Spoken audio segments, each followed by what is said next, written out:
Greetings and welcome. Once again, we continue to be giving you information on what is happening on the ground. We are in the season of exposure, and this is a serious season that is going to leave ZANU-PF so much seriously exposed.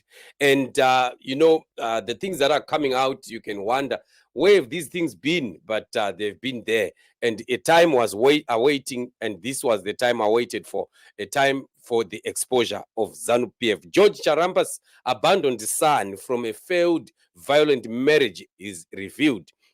This is said. And these are reports that are very, very common, especially in ZANU-PF leadership. The people that are in the top there in ZANU-PF have had quite volatile, toxic, and very, very, dangerous marriages that they've had. And many of these people, they've gone through quite many divorces. They divorce, and then it's not made public. They simply move on. They leave the woman goes. The next time they have another different woman.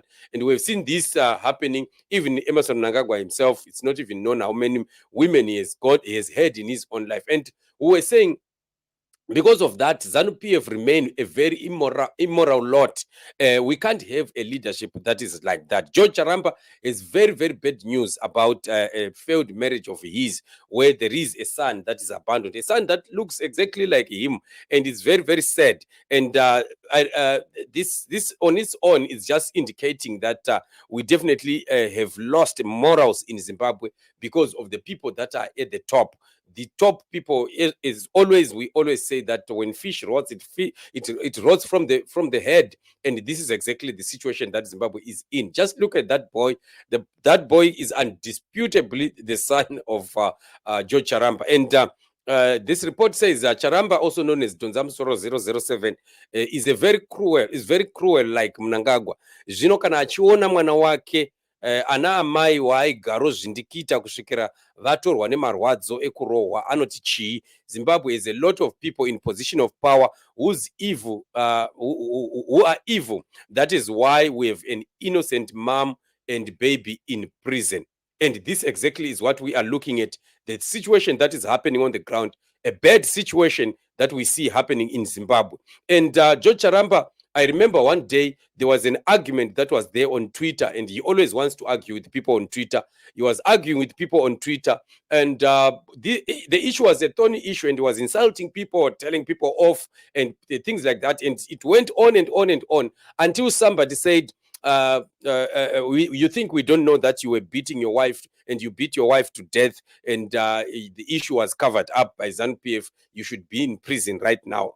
When that person said that comment, that was the end of him. We never saw him arguing again. We never saw him continually, availing himself on that argument that people were having. And it's just a sign that these are the things that are happening, and they know that they are guilty. They know that there are issues that are hanging over their heads. And that's the truth of the matter that we have on the ground. So George Charamba has been abusing the wife, has been beating up the wife, and we know that that woman was in great hell. It is known, a fact known, that the woman was in great hell. Just look at the boy. The boy is well grown up now, and is a man, a young man who is strong and very much like the father, and is a photocopy of the father. There is no how that George Charamba can ever say this is not his son. But what is happening is, it's a sad scenario that the mother had to pass away because of such abuses that were in the marriage. And it's a sad situation that we continue to see happening in the nation of Zimbabwe,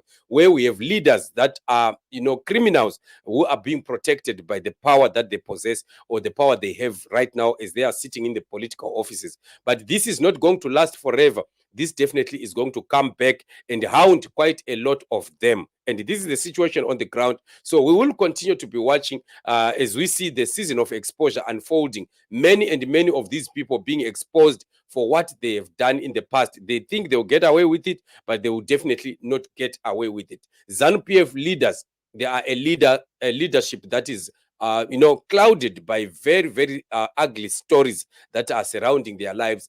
their marriages, their association with other people, in businesses, even in the offices of governance. There are many things that are being done. And last time we were reporting on women that are working in government offices that are being abused by these bosses that are up there, and many have impregnated people's wives, and there are many men who are taking care of children that are not theirs because of these people that are in power. You remember, I was giving you the example the other day of what Philip Chiangwa said, that you in ZANU-PF, it's a dog eat dog situation. You'd find your boss, the boss chef, Vari Mpamako, coming out of your bedroom, and you do nothing about it. In fact, you will escort the boss out, and otovati chef mufambe zvakanaka. And that's exactly what is happening in ZANU-PF. So the oppression is not only against the Zimbabwean people, it's not against the opposition, it's also happening right inside within ZANU-PF.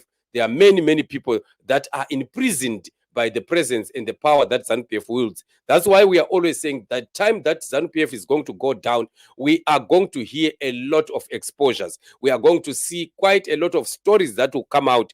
Very thorny issues, very painful issues, very unfortunate issues that we will hear from different people who are going to testify of the evil of ZANU-PF. A lot is being swept under carpets right now as we speak, but it's not going to be forever.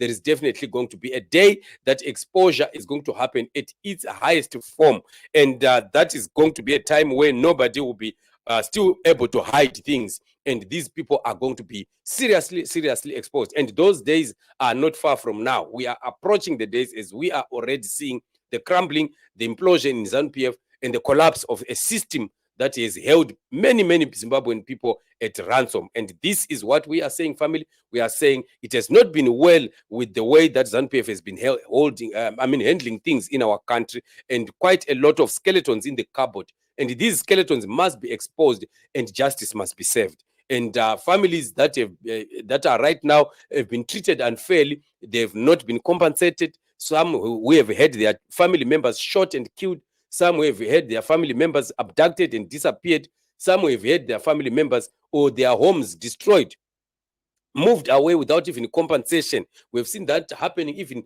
with the people that are in Tokwe Mkosi. The Tokwe Mkosi, when they started to build that dam and things like that, they moved families, and the ZANU-PF refused to compensate all those families that were moved because of that dam. But that's not it. If you move people from a land, you are definitely supposed to compensate, especially for the infrastructure that they will have put money into. But ZANU-PF does not do that, and we've seen that they've continued to do that in many places. And this, especially in Masvingo province, Mnangagwa continues to move people, and is even threatening to move people who are right now settled in their lands, and have put up structures and put up boreholes and other infrastructure that have taken quite a lot of money, but they don't care about it. When Mnangagwa wants the land, he simply say move. So these are some of the injustices that we are talking about that continue to happen, have happened in Zimbabwe, and that they will need to be addressed when finally we push this evil government out,